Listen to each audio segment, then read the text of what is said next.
the constitution we have today is very, very flawed. From the onset, the constitution is telling a blatant lies that Nigerians agreed. We never agreed to this constitution.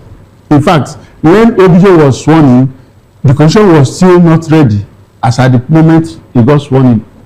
But these politicians, because it favors them, because also they do not subscribe to the tenets, to the things in the constitution, they only take the one that concerns them, the one that works out for them, and then they throw the rest away.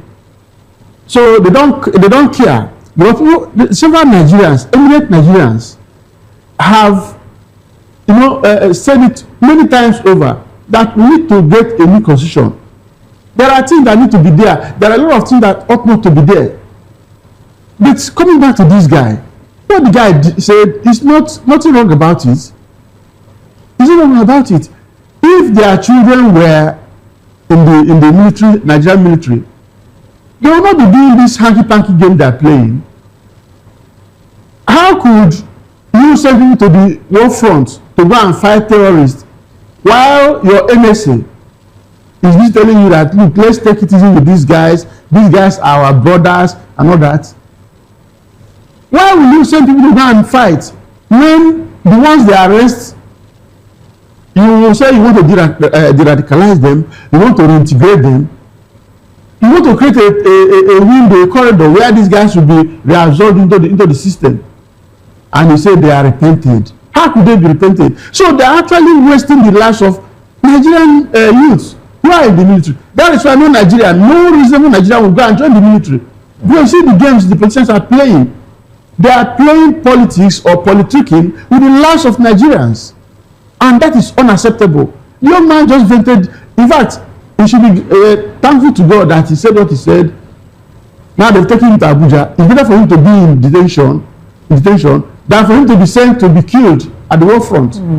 These guys are very mindless. They are mindless. Otherwise, how could you allow... Okay, look at the incident that occurred in Katsina State, where a serving police deputy commissioner, assistant commissioner, got killed because of his fight against this terror merchant, and he got killed. And then they said they want to negotiate. The terrorist that killed him said, look, on the condition that one of the officers that will come will wear uniform, they all have to come in mufti. And then he wore the uniform with his epaulets of the guy he killed, the police officer he killed, and he came to the meeting, and all of them. Which area in this world will this happen? So these guys are very, very complicit. If I have a relation in the military, I will ask him to come out. It's better to die hungry or even work things on the road than to go and join the military. Because they are connected to, they are using our... That in itself is a problem, because at this time, Nigerians are calling, the government has called for more recruits into the military and the police as well, just to beef up the numbers. The president gave the order the other time that more should be recruited into... Let them be their family member, just like the guy is saying. If you join, Nigerians will be willing to join the way things are now? Any Nigerian that joins have other ulterior motives. But if you are going there on the basis of patriotism, there is no reason. What is there to be patriotic about? You see people who are flouting the system, who are ruining the system, who are destroying purposely, destroying the system, and you want another person to go and die? Let them bring their own children. That's simply what the guy was saying. And I don't see what is wrong with it. But like I said, it is good that this guy is taking to Abuja, because they could have just sent him to the war front and then allow those fifth columnists that they have absorbed into the military, into the Nigerian military, to pass information, giving tests to their brother, and they'll kill the guy. So he should be thankful to his God. When we hear you speak like this, and comrade, it's almost as though it's a almost hopeless situation.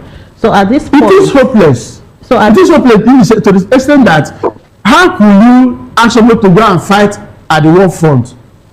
Meanwhile, the people want to go and kill or go and fight with, they have their members with you. I mean, does it make sense? It is very illogical, and it's wicked. It is wicked of these guys who say they are rulers of this country to be taking over our affairs to act in that manner. That's something the common mission education. So what exactly is the way out? Do we need more soldiers, more army guys to come out and no reasonable Nigerian will go and join the way it is? No, we already have people in the system, sadly. So what I'm saying is, do we need more of them to speak out? Because in recent times, we've had some of them, you know, who were bold enough to come out. And after a while, after they are taken to the guard room, we don't hear anything about them. They always clamp them down. So what is the way forward at this point? The way forward is that we should, you know, scrap this constitution and then get a new constitution that will be people focused. And then the Nigerian voters should ensure that anybody who wants to act, who wants to seek for election, must promise us that his children will go to schools in Nigeria, that they will use the medical system in Nigeria, that their children will join the military. You cannot. How could the president or the presidency decide to migrate their power system to solar at the villa, just like they did in Niger State, and then you leave Nigerians, you know, with this dead system, this banded A, B, C, D, and all that is not working. Very, very, very frustrating. Meanwhile, they are taking so much money from Nigerians. How can you not serve a restaurateur, yet the food you cook special food for yourself, and you serve the other people the other one? Is it good? Is it right? So in other words, the military needs an overhaul, right? Everything in Nigeria needs an overhaul. Okay, the politicians have messed everything up. Everything needs an overhaul. All right, so do we consider that your concluding thoughts on this one? Well, I'll conclude by saying that let those who are taking over the affairs of this country, let them think of God, think of humanity. Because what they are doing to Nigerians and Nigeria, they are doing more to themselves. They think that when they have looted all the money and packed it somewhere, the man who is watching from outside knows that all of us, they band all of us together as Banzi. And that's, they know how they classify us and what that meant to them. So, if you destroy or demonize your brother, you're also a demon yourself. If you are holding me down, you know, that's being the oppressor, I'm being oppressed, but we are both on the ground.